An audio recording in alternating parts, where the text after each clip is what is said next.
എന്താ വൈകുന്നേരം പരിപാടി? വൈകുന്നേരം നമ്മളെ ഈ മിറ്റ വന്ന് കുറച്ചേ ഉള്ളു. അത് തൂക്കാൻ വേണ്ടി ചൂലിന്റെ ചെവിട് ഇന്ന് കണ്ടു. പുതിയ ചൂലാണോ? ഓക്കെ, അപ്പൊ ഒന്ന് കാണിച്ചു കൊടുക്കാം നമുക്ക്. ഇതൊക്കെ സത്യം പറഞ്ഞാൽ നാടൻ കാഴ്ചകളാണ് കൂട്ടുകാരെ, അല്ലേ? പിന്നെ അല്ലാതെ ഇതൊക്കെ ഇപ്പം എന്താ പറയാ, കാണാൻ തന്നെ അപൂർവമായിരിക്കും അല്ലേ? അപ്പൊ താണ്ടെ അമ്മയുടെ പരുവത്തിന് ഉള്ള ചൂല് അങ്ങനെ ആക്കുവാണ് കേട്ടോ. ആക്കി തീർന്നോ? നോക്കട്ടെ.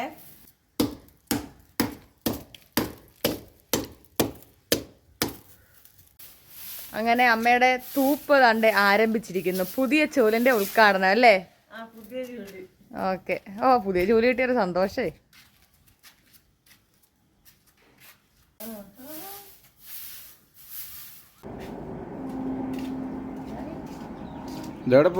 തേങ്ങയൊക്കെ ആയിട്ട് ഈ തേങ്ങയെ ഒന്ന് പൊതിച്ചു തരുമോ? നമുക്കിപ്പൊ കടയിൽ നിന്നൊക്കെ മേടിക്കുന്ന തേങ്ങയല്ലേ കിട്ടും.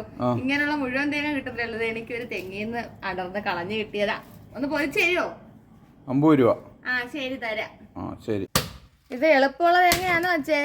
അല്ല, പിന്നെ ഉണങ്ങിപ്പോയില്ലേ?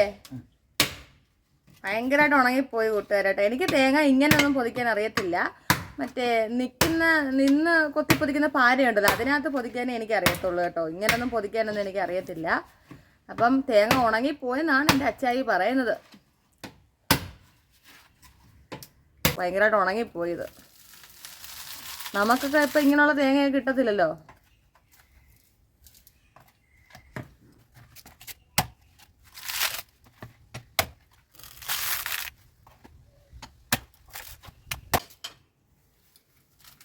അങ്ങനെ നമ്മൾ ഉണക്കത്തേങ്ങ പൊതിച്ചു.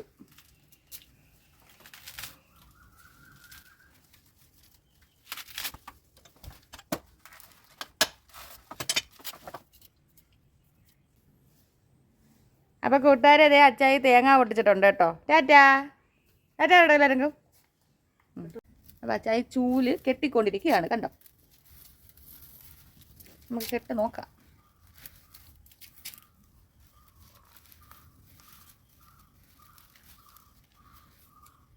അല്ല, അച്ചായി ചൂലിങ്ങനെ കെട്ടിക്കൊണ്ടിരിക്കുകയാണ്.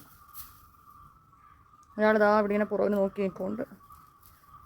അങ്ങനെ അച്ചായി നമ്മുടെ ഈ ഒരു ചരടൊക്കെ വെച്ച് നല്ല അടിപൊളിയായിട്ട് ചൂല് കെട്ടിയിട്ടുണ്ട് കേട്ടോ. അപ്പോഴാദ്യം ആ പ്ലാസ്റ്റിക്കിൻ്റെ കെട്ടായതുകൊണ്ട് കെട്ട് നിന്നില്ല, അഴിഞ്ഞു പോവും. ഇതാകുമ്പം ചൂലഴിഞ്ഞു പോകത്തില്ല കേട്ടോ, നല്ലപോലെ സെറ്റായിട്ട് ഇരുന്നോളും. ഇനി താണ്ട് അച്ചായി തൂത്ത് കാണിക്കുകയാണ് കേട്ടോ, ചൂലൊക്കെ ശരിയായിട്ടുണ്ടെന്ന്. അപ്പോൾ കുറച്ച് നാടൻ കാഴ്ചകളായിരുന്നു വീട്ടിലെ, വേറെ വിശേഷമൊന്നുമില്ല. അപ്പോൾ ഓക്കെ കൂട്ടുകാരെ, ടാറ്റാ.